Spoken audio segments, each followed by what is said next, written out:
used his contacts and leadership role in the Crips criminal street gang, the entertainment industry, and a youth charity to further his own criminal enterprise, an enterprise engaged in murder, extortion, robbery, human trafficking, COVID fraud, and other felonies. What's up, YouTube family? Welcome back to the channel. As always, I'm your host Jay, and man, we definitely got to take a deep dive into this Big U, Bricc baby, and Luce Rico situation. Now, interesting, the feds have definitely just made a move on these West Coast artists, rappers, entrepreneurs. But ask yourself this: is this potentially deeper than rap? Now, West Coast politicking has always had the internet on fire, but today it seems that the feds were possibly more interested in their street politicking and connections than they were in their podcast and blogging. Let that sink in. Now, Big U is from Hyde Park neighborhood and actually used to be associated with the late great Nipsey Hussle. Now, for those who don't know, Big U is from South Los Angeles and is charged in the complaint with conspiracy to violate the Rico and Corrupt Organization Act. Now, here's where it gets a little bit more interesting. Now, last month on the podcast, Wack 100 actually insinuated that Bricc baby and Big U would actually be picked up this month in the actual Rico by the feds. And what do you see? Big U, Bricc baby, and others picked up by the feds. Let that sink in. And to make it make sense even more, Wack 100 and Luce actually just had a fallout where they actually are separating. And then Bricc baby and Luce on podcasts actually are trying to negotiate things to make it seem like it is what it ain't. But guess what? This is an example of when politicking goes wrong, especially when you leave it on the blog for too long. Mr. Henley and several other individuals linked to him and his criminal enterprise were charged in a criminal complaint with federal racketeering conspiracy. Mr. Henley is a fugitive and he is currently wanted by federal law enforcement. Other individuals linked to his criminal enterprise were arrested today, approximately 10 defendants who are charged in various indictments. Again, Mr. Henley is a fugitive. 4 defendants are in state custody and will be transferred into federal custody, and we are still seeking Mr. Henley and another fugitive. Now, the feds also took into custody popular YouTuber and No Jumper host, Bricc baby. Now, this is interesting because Bricc baby is a Rolling 60 neighborhood member, right there from the South Los Angeles area also, who definitely does not hold back, biting his tongue or representing his set. But ask yourself this: is this an example of what happens when you get on the blogs and you're being watched by the Fed? Now, there were definitely several other members that were taken into custody, but here's where it gets even more interesting. Lieutenant was also taken into custody, but Big U is still on the run. Now, we are going to play the snippet in just a moment where they actually break it down, but according to the reports, on today, March 19, 2025, the FBI and other federal officials announced Operation Drawdown. Now, the accumulation over a year-long investigation. This investigation included wiretaps, recordings, and uncovered crime network that the Rolling 60 supposedly orchestrated. Now, this is all being orchestrated and attacked by the U.S. Attorney. Now, they state that the gang led by Big U functioned as a mafia-like organization. The Department of Justice's top priority is eliminating violent crime caused by criminal street gangs and organized crime. These organizations cause a tremendous amount of harm in our communities. And today's arrests are part of our office's efforts, FBI, IRS, LAPD, the team you see up here, to make our communities safer and rid our streets of these criminal street gangs, including ones operated by violent felons like Mr. Henley, who are posing as savvy businessmen and community leaders, but in the end are violent criminals. The affidavit filed with the criminal complaint alleges that Mr. Henley operated Big U Enterprises, a mafia-like organization that utilized Mr. Henley's stature and long-standing association with the Crips criminal street gang and other gangs here in Los Angeles to intimidate businesses and individuals in our communities.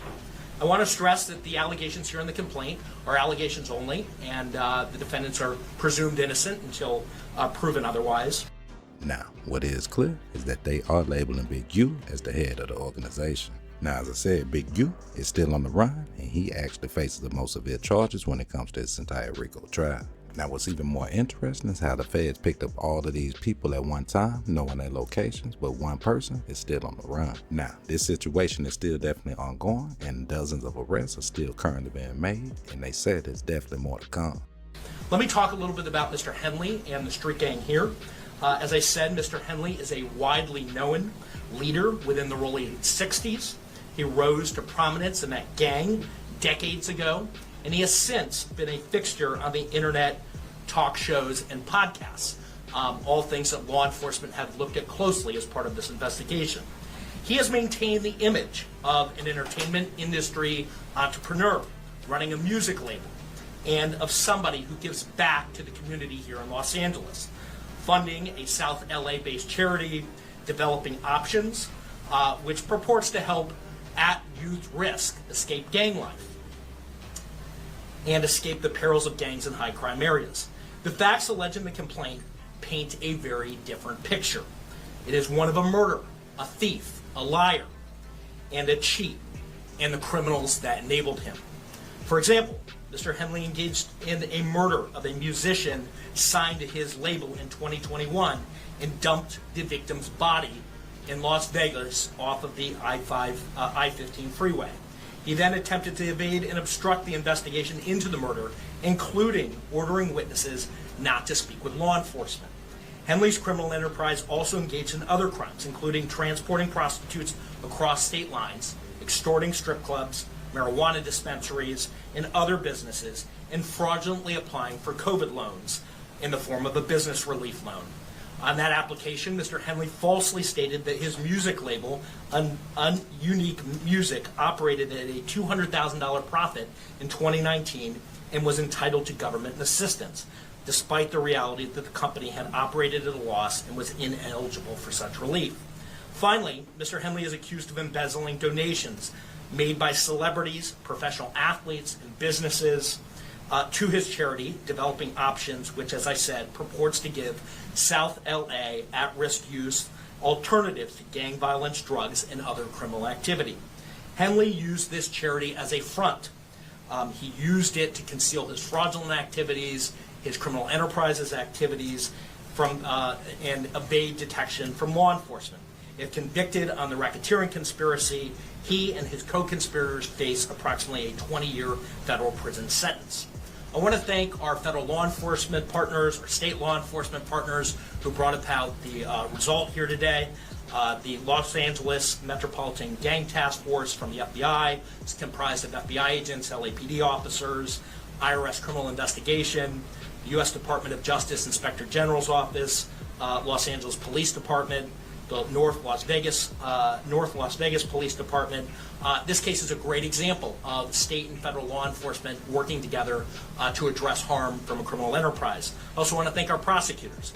Now, despite Big U's major turnaround with his son going to the NFL, him actually going out and trying to be an attempted activist in the community, working with different charities, as you see, the feds say it's all the front. Now, one thing that is for sure, two things for certain, is that he is labeled as the head of this organization, one of the top. Now, Big U is no stranger to the system because he's already spent 13 years in prison. Now he's a philanthropist, a non-profit organization, black owner, but according to the feds, it's all the front. PPP to money laundering to extortion, even to unalivings. They say that same person who's running these youth organizations is actually responsible. Now, in my opinion, this is definitely not a good look when it comes to the West Coast altogether. Now, the West has definitely been on the back of Kendrick Lamar since everything's been happening with Drake and Kendrick. But ask yourself this major Rico coming in, how would this impact the West Coast with what they got going as far as thriving? Now, have these rappers not learned that the Rico is the easiest umbrella for the system to actually get you railroaded in? It's a big umbrella that we keep saying all of these different states, these prosecutors and these jurisdictions use against these rappers. Did they not learn? But I thought they said LA niggas was smarter than everybody else and they move fast. Is that what just happened in this situation? What's clear is that Operation Drawdown just went down, and these actual individuals that were arrested were actually all targeted in this operation. Now, to dig even deeper, I do want to ask, how did Wack 100 actually know that these boys or the feds were actually going to go after Big U, Bricc Baby, and potentially Luce Cannon? Cut ties right before the feds come in, let that sink in. Or was Big U just getting too big on the streets, doing too much? Man, y'all jump in the comments, let me know y'all's thoughts on this situation. Did the West Coast hold this L? Big U on the run? Bricc Baby? Did it come from podcasting, or did somebody drop a dime to the folks? As always, I'm your host Jay. Until next time, the greater the hype, the greater the weight. And this again goes to show, the life you say might be your very own. Until next time, y'all jump in the comments, hit that like button, hit the notification so y'all don't miss a drop whenever we drop. As always, stay vigilant, stay safe, and stay dangerous. Until next time, gone.